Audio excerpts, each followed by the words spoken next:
Last episode, you lined up 4 optimizers on the same problem and watched Adam, Momentum, Plain SGD, and RMSProp race down the slope. But I quietly handed every one of them the same learning rate, and that was a lie of omission.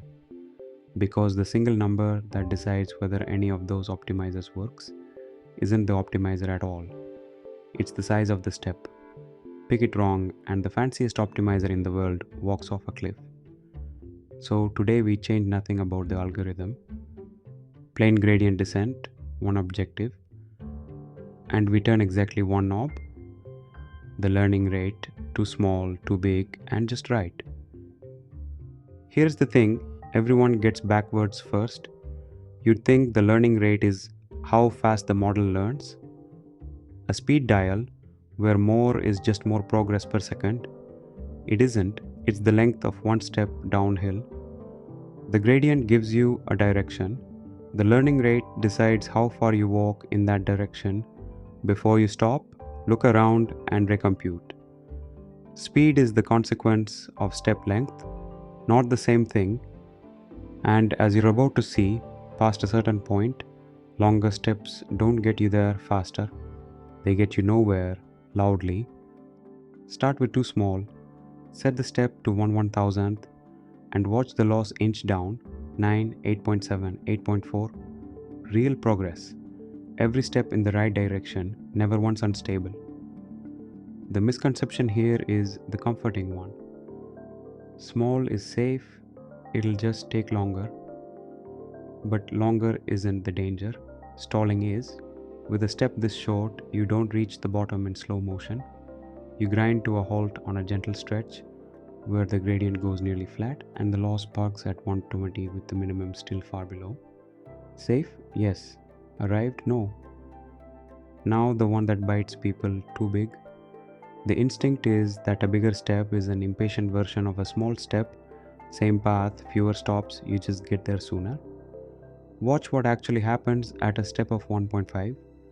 The loss starts at 9 and instead of dropping, it climbs 9, 22, 70, 340.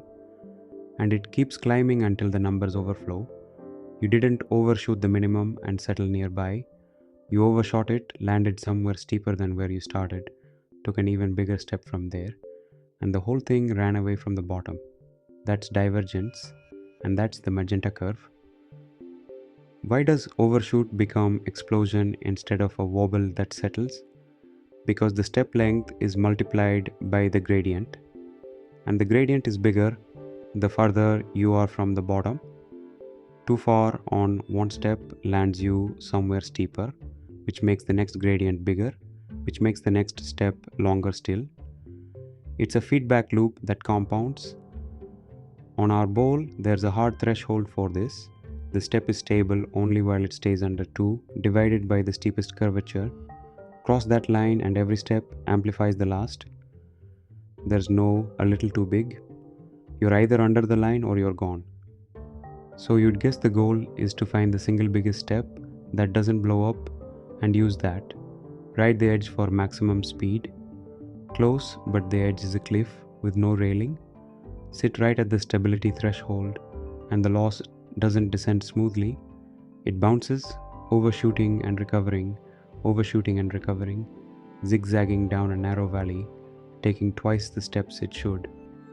The sweet spot isn't the maximum stable step. It's comfortably below it, far enough from the edge to descend in a clean line, large enough to actually move. On this problem, that's 0.1, and it walks the loss from 9 straight down to 0.04. One more myth to kill, because it's the expensive one. People reach for just lower the learning rate, the instant training looks shaky. Treat it as the universal safety setting. But a learning rate that's too low isn't safe, it's silent. It produces a loss curve that looks fine. Going down, no spikes, no drama. And quietly never converges, burning 1,000 epochs to land where the right step would land in 50. Too big screams at you in the logs, too small just wastes your week without saying a word. The dangerous failure isn't the loud one. Notice what we did and didn't change. Same objective, same starting point, same plane gradient descent. 3 runs, 3 numbers for 1 knob. Slope n 0, 1, 0.1, 1.5. 1 plateaus, 1 converges, 1 diverges. The optimizer never moved. That's the lesson the headline run is built on. Before you tune anything fancy, you find the learning rate, because nothing downstream matters if the step size is wrong. And the good default we'll keep quoting for the rest of the course, 3 times 10 to the minus 4 for Adam, exists precisely because someone already paid for this experiment. Open11 learning rate PI, it's a controlled sweep, 1 loss function, 1 start, 1 gradient descent loop, run 3 times with 3 different step sizes. No optimizer state, no momentum, nothing to muddy the variable we're isolating. We define the bowl, define a single step, run the loop for each learning rate, and record the final loss. The whole file exists to produce 1 figure, 3 curves, 1 axis. First, the objective and its gradient. We reuse the OptiBowl from the surface episodes, L 005W1 squared plus 5W2 squared, because we already know its shape cold, a minimum at the origin, 10 times stiffer in W2 than W1, and a curvature of exactly 10 in the steep direction. That 10 is the number that sets the stability cliff, so we keep the same function instead of inventing a new one. Next, the stability threshold, printed before we run anything. For gradient descent on a quadratic, a step is stable only while the learning rate stays below 2 over the largest curvature. Largest curvature here is 10, so the cliff sits at 0.2. That single line predicts everything that follows. 0.2001 and 0.1 are under it and survive. 1.5 is 7.5 times over it and detonates. We print it so the divergence isn't a surprise, it's a forecast. The descent loop itself deliberately boring, gradient, step, record loss, repeat. 1 line of math, W, W, LR grad. Run for a fixed number of epochs, no clipping inside the loop, no safety net. We want the big learning rate to run off the rails, so the figure shows the real shape of divergence, not a sanitized version of it. Then the sweep. Call that loop 3 times, once per learning rate, and stash each loss history.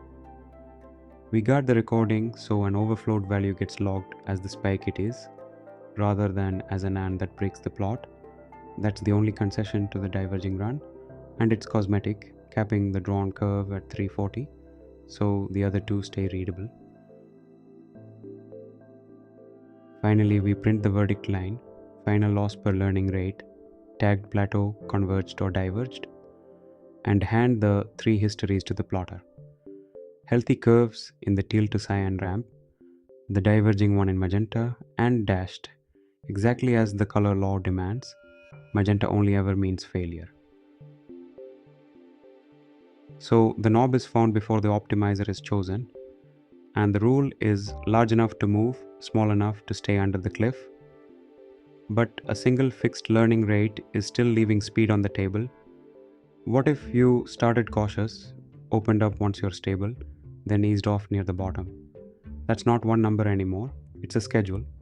Next episode, warm up, step decay, and cosine. The learning rate as a curve through time, not a constant.